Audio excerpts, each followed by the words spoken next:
This conference will now be recorded.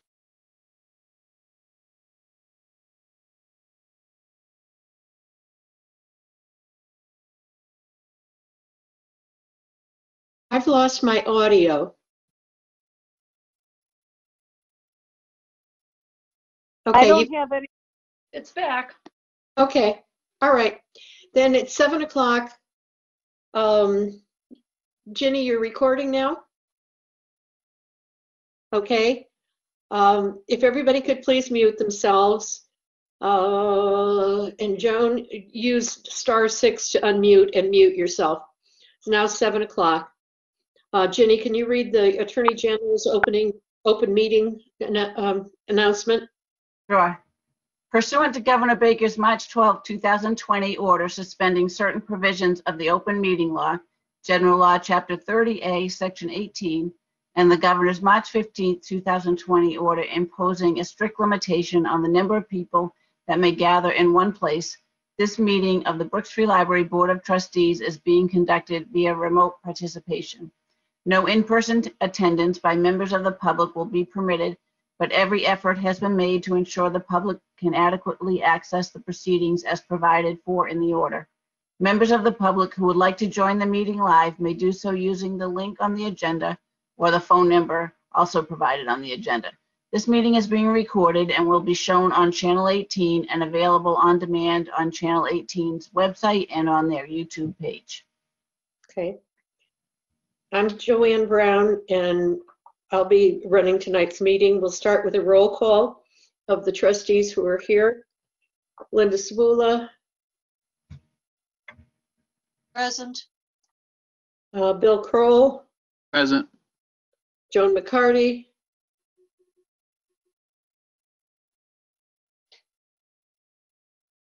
It's press *6 to unmute and mute yourself, Joan.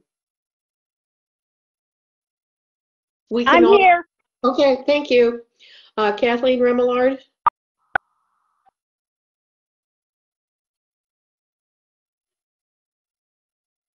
Kathleen? Kathleen's here. Bernadette Waystack. Present. And Jeannie Wheeler. Present. Okay. Also attending are Library Director Ginny Hewitt and Assistant Director Emily Milan. Is our liaison from the Board of Selectmen, Stephen Ford, present? We're not hearing from him. We'll assume he's not here. The minutes of January 6th were included in your packet. Does anyone wish to make any corrections? No? Okay, can I have a motion to approve them? I move we approve the minutes of January 6th. Okay, can I have a second? This will be a real problem not having Joan on screen. Linda. Second. Thank you, Linda. Roll call vote. Linda Sabula. Accept. Bill Kroll. Accept. Joan McCarty. Accept. Kathleen Remillard. Accept. Bernadette Waystack. Accept. Jeannie Wheeler. I was unable to attend. Okay. And I, Joanne Brown, vote to accept the minutes. So that's unanimous of those who were present. Public comment. Do we have anyone who has joined us online or called in that would like to make a comment? Please identify yourself for the record and then make your comments. I don't hear anyone, so let's move on to the reports. I don't have a report to make at this point. Library Director. Ginny? We have her report. Do you have anything you want to add?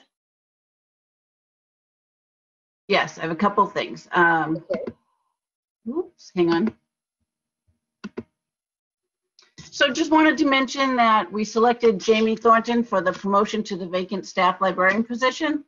Jamie's worked at Brooks Library for 4.5 years as a senior library technician and worked in every area of the library, and her performance has been outstanding. She's always planned on a career as a librarian, and she's about a third of the way through her graduate program to get her master's in library science. So we were really pleased. Actually, there's been quite a few emails in the past week or so with different reference librarian and other positions open on the Cape. So just in time, we were able to keep Jamie. So we're happy about that. So Jamie, with her promotion, we now have a vacant 19-hour-a-week senior library tech position. And I've decided not to fill that on a permanent basis until it's clearer what the outlook is for fiscal 22 budget. That position would be the last person hired, and so would be the first to go. And it doesn't seem right to go ahead and do that. So in the meantime, we do need staffing to fill out the hours on our cohorts. So I've given a temporary promotion to our substitute library assistant, Pam North.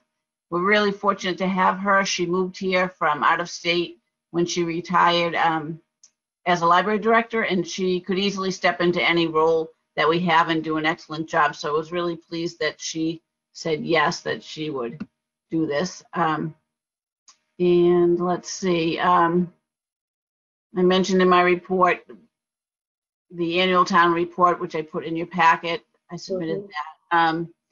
The shared streets grant application was, hopefully the town gets that. It's a lot of not permanent changes, just changes made with painting and striping of the pavement to help close up intersections and do some new crosswalks and improve pedestrian safety in Howard Center. So really excited about that, and hopefully that happens. Let's see, what else do I want to mention? Okay, that's it. I had a couple other things though. You should have received some emails. Hang on, I want to get you. From the Board of Library Commissioners in the past week or so. One was about the state aid, fiscal 21 state aid. And I was going to put that into correspondence. Oh, you were? Okay, sorry about that. Okay. You did this with your report, you weren't going to. Does anyone have any questions or comments about Jenny's report? I want to know what a pedestrian refuge is.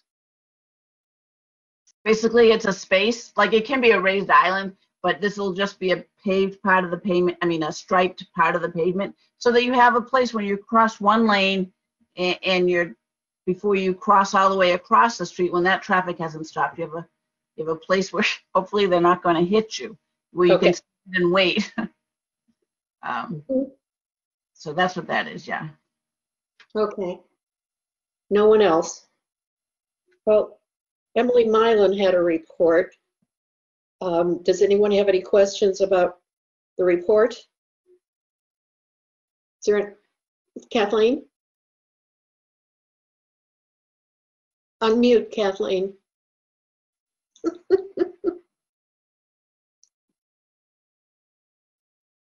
I was unmuted. I have a brand new computer. Don't really like it. I just wanted to say that I read all 3 of the other reports that the librarians put in the packet, and I'm really impressed with what you guys are doing. I mean, it's just amazing, and all the creative things that you've come up with under such really difficult circumstances. I really applaud the work you've been doing. Thank you, Kathleen. That's what I was thinking, reading all the reports. It was just wonderful. I was really appreciative that the librarians took the time, because in the past few months you haven't gotten many of those reports, and it's easy for people to wonder, what are we doing? You know, it can seem like you have all this time off or whatever, and they're not. They're really busy and providing services. Yeah, so I was really happy that I thought their reports were really descriptive and gave you a good idea about what they're spending their time on and where their effort is going, trying to keep that connection between, well, with community members and between community members. I just wanted to add something quickly, if I could. Thank you, Kathleen, for that. I appreciate that. I think we're starting to kind of get our feet underneath us a little bit. So it's a little bit easier to report back some of the things that we've been doing, because we have been trying to find balance between the daily operations when we're in the library and all of these other special projects that are really important to us as well. So we're starting to find that balance, and we just wanted to relay to you some of the things we've been working on. I also wanted to mention that I had a placeholder sentence in my report about the number of disconnect from tech kits that were distributed. That didn't close until the last week of January, and so I kind of had been holding off on reporting that stat so that it was the most accurate. So I wanted to update you and let you know that there were 28 kits distributed, and they're still in the process of being picked up, but those have been really popular, and it's been a nice way to reach out and provide people with something else to do. I know everyone's getting a little bored at home right now, and so we can't completely make up for the programming that they're missing out on by coming into the library, but we can give them activities to do on their own. So we've had a fun time creating those and coming up with the themes for those. The theme for March will be new growth, starting seeds. So we'll be including seed packets for people to start herbs and things at home so that we can all look forward to spring when this cold weather is behind us. Other than that, I just wanted to second what Jenny said about Jamie Thornton. We were really lucky. The loss of Emily Carter was huge. We all felt that very deeply. She was a really big part of our team. So as excited as we are for her to go on to this new opportunity, it was a little scary, but we are really fortunate to have Jamie, who's really well prepared to step into this role and very familiar with the requirements of the job and the tasks that she'll be completing. So very thankful for that. And Jenny mentioned that she is a current student in a master's program at San Jose State University. She's in the same program that I'm in. And I think Jenny mentioned she's about a third of the way through, so I thought I'd take this opportunity to give you an update on my progress. I'll be graduating in December of this year, so I'm very excited about that. I could have pushed it and finished it up this semester, but I had an opportunity to participate in a leadership certificate program that the university is offering, and I decided to take that. I thought that this was really good timing. Leadership is an important skill to be developing. Leadership over the last year has been challenging for all of us, so I thought it would be a good opportunity to take advantage of. Thank you, Emily. As treasurer, I will make arrangements to have us all flown out to San Jose State for graduation to attend after we have herd immunity, and that's going to be our junket for the year. Fantastic. You're So keeping we an can eye on swing the by press. and visit Emily Carter while we're there. Okay, good. Great idea.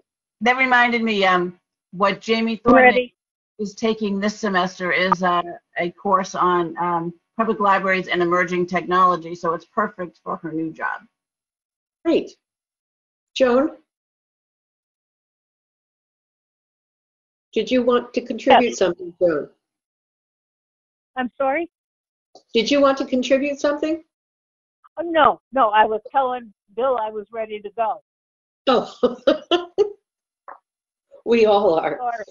Okay. Sorry, I'll be quiet again. Building and Grounds Committee, Jeannie Wheeler.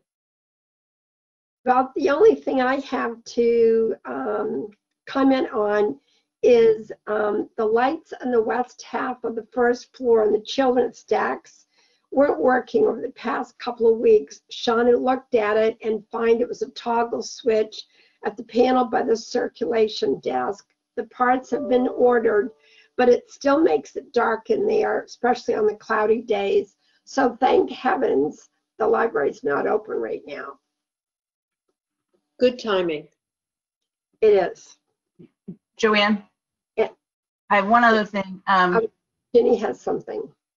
I watched the capital outlay meeting yesterday, and we had facilities maintenance has had a project for fiscal 22 for $148,000 to replace the library roof. And yesterday, the town administrator reported that after consulting with the facilities manager, he's pushing that back. So I haven't seen it in writing, but I believe they pushed it back to fiscal year 23. So we have, well, let me back up. When we that project's been on the capital plan for quite a long time because I submitted it probably back in 2013.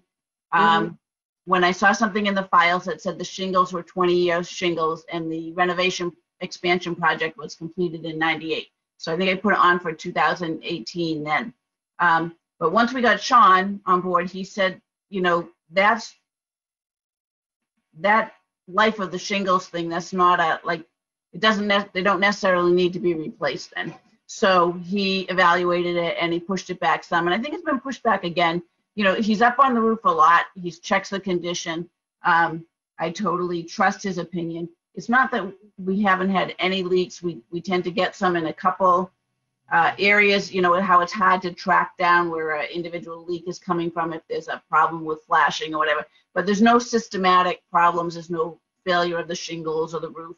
So, so I'm not concerned if they're not concerned. And what was I going to say? I trust Sean's knowledge and his judgment. And also I wanted to say that, well, and I know Sean wouldn't agree to pushing it back if he thought that that wasn't a wise thing to do. And you should also know that the town administrator made it clear when he was talking to capital outlay that while it could be moved back a year, you know, and a short delay was okay, that it definitely needed to be done in the next few years. And so I found that reassuring that he understands it's important to do the roof replacement soon before there is a problem.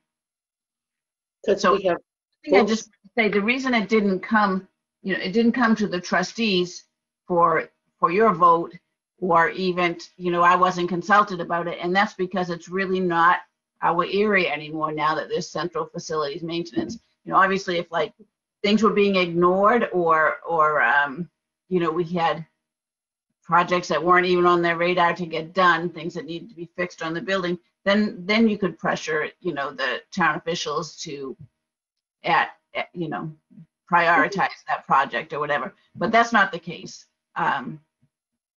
So anyway, that's like I said, I haven't seen it in writing, but that's what I saw yesterday. Linda? What was the reason to push it? I understand what you just said about, you know, we could go another year or two without the place falling apart. What was the reason to push it? Is it basically there are other projects that are pushing this one? Is that the basic? Yes, all of last year, all of the fiscal 21 projects didn't get funded and got pushed back. So now there's double for next. They're really just looking through and prioritizing things. It actually wasn't even discussed very long. You know, he just reported on, Joe just reported on his conversation with Sean about it, and that Sean was okay. Okay. Well, moving on, does a liaison from the Board of Selectmen have anything to report? He still isn't here. So now we're on to correspondence. And I think we all recently received an email from Mary Rose Quinn at the MBLC giving us a status update on this FY21 state aid. The town of Harwich meets all of the state certification needs. So Harwich will be on the certification list presented to the commissioners on Thursday. We should see the first distribution of the state aid to libraries awarded shortly after that. The second email is from Maura Dede at the MBLC, announcing a new online series for trustees. There will be 2 time slots offered for each month. The first month will focus on library space planning, and that looks good. I'm thinking that wouldn't hurt any of us to see that. Trustees, you should have all received the emails directly from the MBLC. Have you? Linda, did you?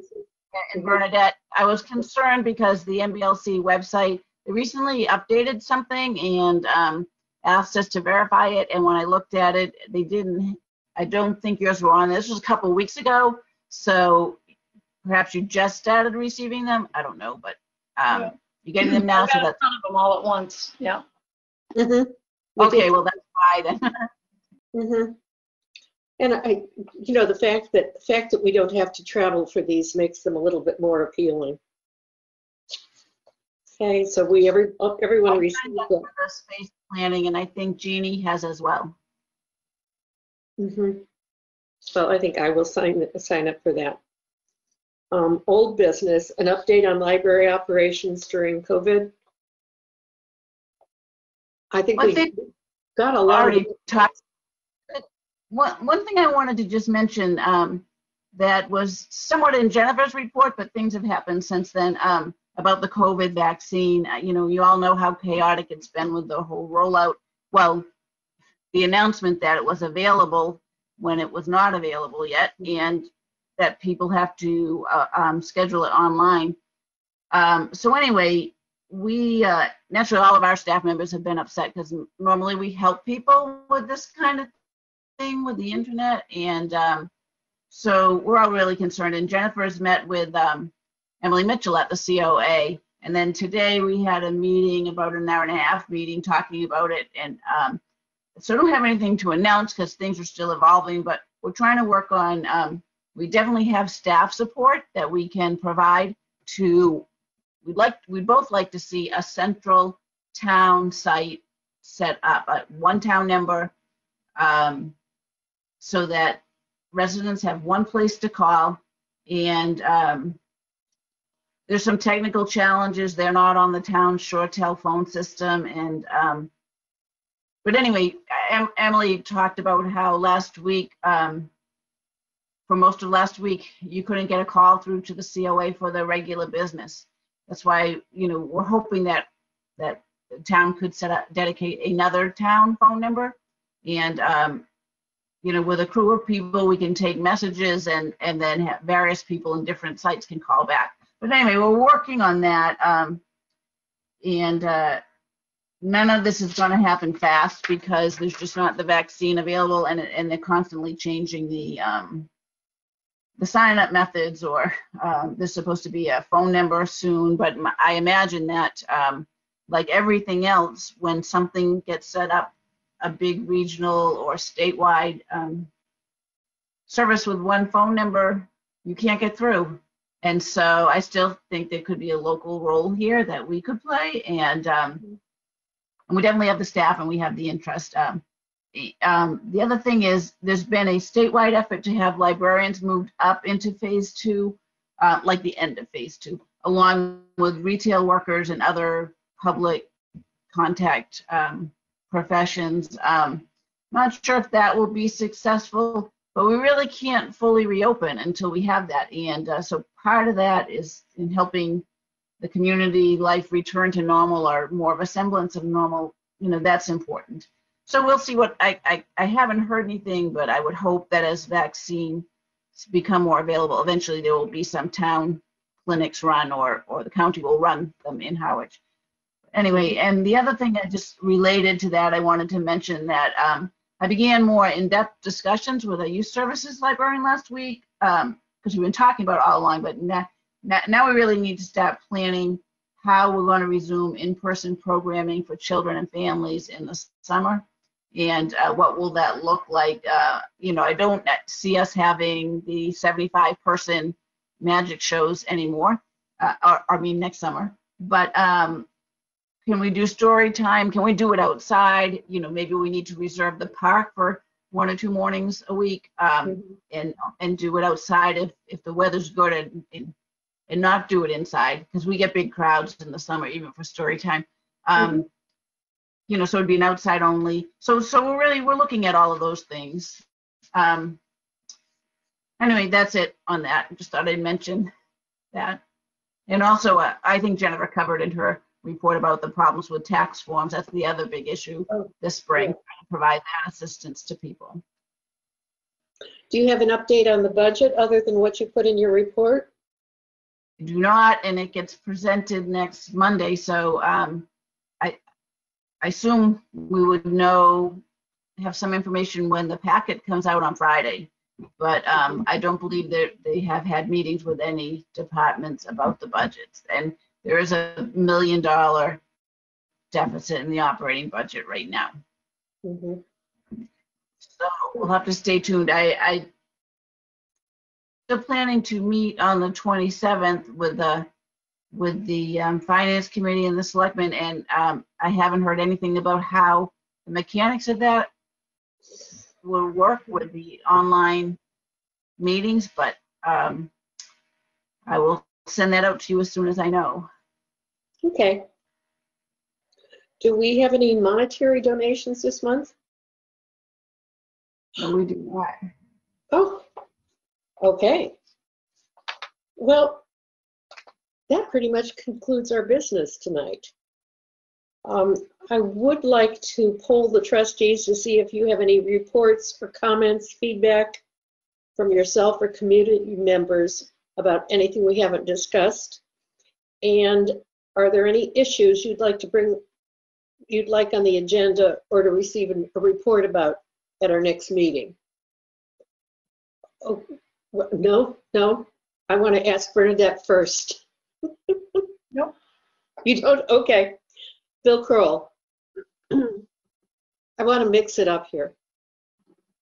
No, but I note that last month, when we had a lot of angst about the meeting, Yes. we adjourned at 7:23 p.m. And today we were more relaxed and we're going to be adjourning by 7:30. So we've gotten very efficient, which is great. I think that's a nice thing too. Okay, Jeannie. So I have a friend who has a 96-year-old friend who wanted to pass on via me to the library what a gift it is to this town. She said everyone there has been so helpful. She still drives. I don't know what her name is. She still drives and does curbside takeout, pickup, and is just thrilled with the staff, the help that they give her. If she's stumped for a book to pick out, she said everyone is so helpful with giving me some suggestions. So I just want to pass that on, what a gift you all are and Brooks Library is to Harwich. Thank you. I did have one other thing, Joanne. Yes. You saw that I emailed Barbara Howard at Rockland Trust today. Yes. She did respond and said that they have put it on their calendars, so they'll make an annual presentation to us at their September meeting each year. Great. Okay? Great. We'll make sure we note that. Joan McCarty, do you have anything you'd like to add? I do not. Oh my goodness. We should have a, thank you, Joan. Kathleen Remillard. I don't have anything to add tonight. Okay. Linda, do you have anything? Nothing to add. Or ask about for next month's meeting? Okay. Well, our next meeting is March 3rd at 7 o'clock. And the following one will be April 7th. And that's all we have to discuss. Everybody's had an opportunity to add, to put in their 2 cents. So may I have a motion to adjourn? I'll make a motion. Speaking of 2 cents, did everybody get my little checks that I sent around? Yes.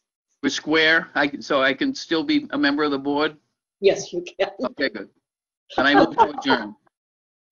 You second the motion to adjourn? Yes. Okay. Then we have, so Linda Sabula. Approve. Approve. Bill Kroll. Approve. Joan McCarty. Approve. Kathleen Remillard. Approved.